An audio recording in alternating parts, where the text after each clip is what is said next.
তিন শ্রেণীর ব্যক্তির বিরুদ্ধে আল্লাহ বলেন আমি নিজেই কিয়ামতের দিন মামলা দায়ের করব। I will be against them in the day of judgment. Three categories of people I will be against them in the day of judgment. তিন শ্রেণীর লোক কিয়ামতের দিন তারা ছাড় পাবে না। আল্লাহ বলেন আমি নিজেই তাদের বিরুদ্ধে মামলা দায়ের করব। এর মধ্যে এক শ্রেণীর লোক হচ্ছে রাজুলুন ইস্তাজারা জিরান ফাস্তাউফা মিনহু ওয়া লাম ইয়াতি আজরা। একজন শ্রমিক ভাড়া করে তার কাছ থেকে কাজ নিয়েছে কিন্তু তার পারিশ্রমিক আদায় করে নাই। এরকম আছে না নাই? দাপট দেখায় ইউনিভার্সিটির ক্যান্টিনগুলোতে। ইউনিভার্সিটির ক্যান্টিনে যে খায় মাগার বিল দেয় না, এরকম ডাকাইত আছে না নাই? চায়ের দোকানে চা খেয়ে পরে দিমু বিল দেয় না, আছে না নাই? দোকানে যে পণ্য কিনে বিল দেয় না, পরে দিমু, আছে না নাই?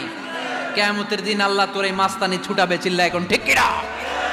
আনা খাসমুহুম, আমি নিজেই তাদের বিরুদ্ধে মামলা দায়ের করব। কথাটা কার? এজন্য বিশ্বনবী বললেন খবরদার, মেহনতি মানুষ, খেটে খাওয়া মানুষ, এদের দোয়া কবুল হয়ে যায়।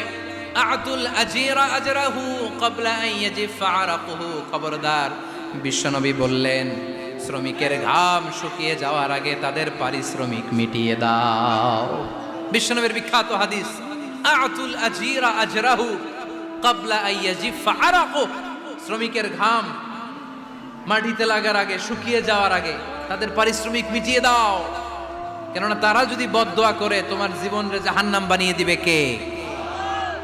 বিষ্ণু ঈসা ইসলাম সব সময় খেটে খাওয়া মানুষদেরকে আগলে রাখতেন। এজন্য সব সময় বিষ্ণু ঈসা ইসলাম শ্রমিকদেরকে ভালোবাসতেন। শ্রমে কোনো লজ্জা নাই, লজ্জা হচ্ছে অলসতায়। আজ থেকে এই মাহফিল, এই এত বড় আয়োজন, এত বড় গ্যাদারিং তখনই সার্থক হবে যখন আমরা এই সিদ্ধান্তে আসতে পারবো যে আমরা অলস সময় কাটাবো না। আমরা আমাদের এই সময়গুলোকে প্রোডাক্টিভ ওয়েতে কাজে লাগাবো, কোনো না কোনো কাজের সাথে জড়িত হব। Never under estimate any job, whether it's big or small. বড় হোক বা ছোট হোক, কোনো কাজকে আমরা ছোট করে দেখব না। যে কোনো কাজ করো না ভাই, যে কোনো কাজ করো তা যেন হয় সবার চেয়ে সবচেয়ে সুন্দর। আমাদের অবসর সময়গুলোকে কাজে লাগানোর দরকার আছে না নাই?